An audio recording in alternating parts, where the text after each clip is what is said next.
Assalamualaikum warahmatullahi wabarakatuh. Sahabat guru, bertemu lagi dengan saya, Hendra Suryadiningrat, calon guru penggerak angkatan 11 dari SDN 2 Karyajaya Kecamatan Bayongbong, Kabupaten Garut. Video kali ini akan membahas koneksi antara materi modul 3.2, pimpinan dalam pengelolaan sumber daya. Sahabat, adapun tujuan pembelajaran khusus dari tugas video kali ini adalah calon guru penggerak mampu menghubungkan materi modul ini dengan modul-modul yang didapatkan sebelumnya. Dalam pembuatan video koneksi antar materi modul 3.2 ini, saya menggunakan panduan pertanyaan sebagai berikut. 1. Buatlah kesimpulan tentang apa yang dimaksud dengan pemimpin pembelajaran dalam pengelolaan sumber daya, dan bagaimana Anda bisa mengimplementasikannya di dalam kelas, sekolah, dan masyarakat sekitar sekolah. 2. Jelaskan dan berikan contoh bagaimana hubungan pengelolaan sumber daya yang tepat akan membantu proses pembelajaran murid menjadi lebih berkualitas. 3. Berikan beberapa contoh bagaimana materi ini juga berhubungan dengan modul lainnya yang Anda dapatkan sebelumnya selama mengikuti pendidikan guru penggerak. 4. Ceritakan pula bagaimana hubungan antara sebelum dan sesudah Anda mengikuti modul ini, serta pemikiran apa yang sudah berubah di diri Anda setelah Anda mengikuti proses pembelajaran dalam modul ini. Baik, untuk kesimpulan yang saya dapatkan dari modul 3.2 ini, adalah bahwa pemimpin pembelajaran dalam pengelolaan sumber daya adalah seorang pemimpin yang menerapkan pendekatan berbasis aset atau kekuatan, dengan memanfaatkan sumber daya yang ada di sekitarnya untuk menggali potensi yang dimiliki dalam menunjang pembelajaran. Adapun cara mengimplementasikannya adalah sebagai berikut. Di kelas 1. Memanfaatkan ruangan yang tersedia dengan berbagai sarana yang ada. 2. Fasilitasi murid agar dapat mengembangkan kreativitasnya. 3. Lakukan kolaborasi dengan guru lain tentang pengelolaan sumber daya di kelas. 4. Memanfaatkan sumber finansial yang ada untuk memenuhi kebutuhan kelas. Di sekolah, 1. Lakukan kolaborasi dengan seluruh warga sekolah. 2. Bentuk komunitas sekolah.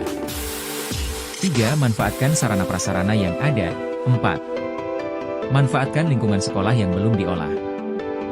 5. Gunakan sumber finansial yang ada untuk keperluan sekolah. Di lingkungan sekitar sekolah, 1. Bangun relasi dengan masyarakat sekitar. 2. Kerjasama dengan orang tua murid untuk membantu kegiatan sekolah. 3. Kerjasama dengan pihak luar, kepolisian, kesehatan, dinas pendidikan, dan lain-lain. 4. Ikut mengembangkan budaya di lingkungan sekitar sekolah. Pengelolaan sumber daya yang tepat akan membantu proses pembelajaran murid lebih berkualitas. Terdapat 7 aset utama yang dimiliki sekolah untuk mengembangkan sumber daya yang ada, yaitu modal manusia, modal fisik, modal sosial, modal lingkungan atau alam, modal finansial, modal politik, dan modal agama dan budaya. Jika 7 aset itu dikelola dengan baik maka akan membantu pembelajaran murid menjadi lebih baik dan berkualitas.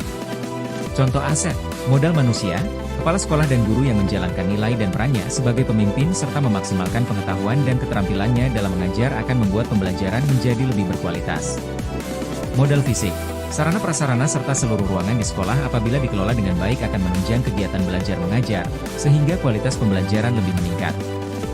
Modal sosial, norma dan aturan yang jelas, seperti tata tertib atau keyakinan sekolah dibuat agar murid memiliki kesadaran akan pentingnya disiplin positif, sehingga terciptanya suasana pembelajaran yang kondusif, aman dan nyaman.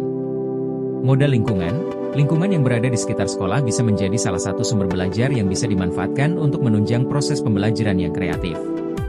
Modal politik, kebijakan kepala sekolah dapat meningkatkan pembelajaran yang berpihak pada murid. Kerjasama dengan dinas pendidikan seperti pada kegiatan IHT, pelatihan, atau workshop dapat meningkatkan kualitas pengajaran guru.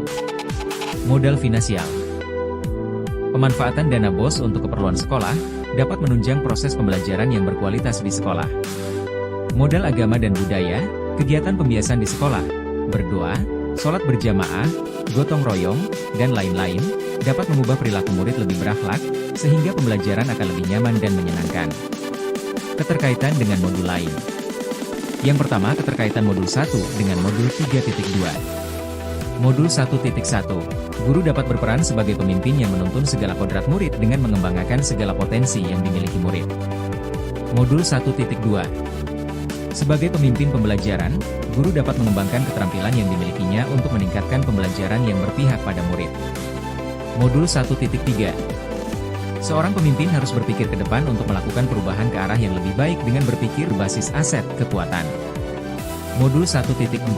Budaya positif diperlukan untuk menumbuhkan akhlak yang baik sebagai aset dalam modal budaya agar tercipta suasana pembelajaran yang nyaman. Selanjutnya keterkaitan dengan Modul 2. Modul 2.1. Guru dapat menerapkan pembelajaran diferensiasi sesuai dengan kebutuhan belajar murid sehingga memaksimalkan potensi, sumber daya yang ada pada murid. Modul 2.2. Dalam melakukan sumber daya seorang pemimpin, diperlukan kemampuan sosial emosional yang baik, sehingga setiap segala keputusannya dapat dipertanggungjawabkan. Modul 2.3. Pemimpin harus mampu menerapkan teknik coaching dalam melakukan segala tindakan untuk pengelolaan sumber daya yang ada di sekolah.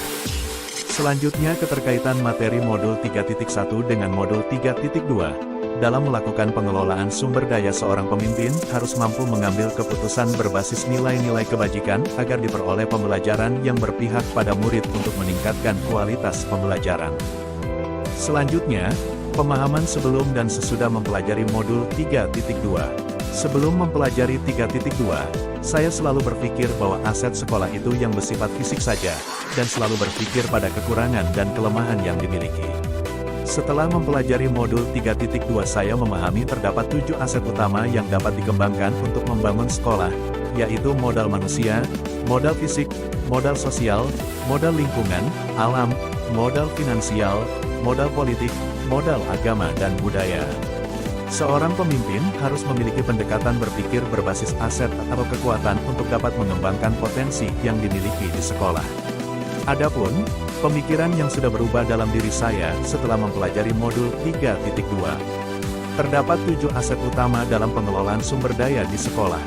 Guru sebagai aset utama di sekolah harus memiliki kreativitas dan inovasi dalam mengelola sumber daya yang agar dapat mewujudkan pembelajaran yang berkualitas. Murid yang heterogen dapat menjadi aset jika diberikan pembinaan yang tepat. Gunakan pendekatan berbasis aset atau kekuatan, bukan pendekatan berbasis masalah atau kekurangan. Baik sahabat, demikian video koneksi antar materi Modul 3.2, Pimpinan dalam Pengelolaan Sumber Daya. Semoga bermanfaat. Saya Hendra Suryadiningrat, mengucapkan terima kasih, tergerak, bergerak dan menggerakkan. Wassalamualaikum warahmatullahi wabarakatuh.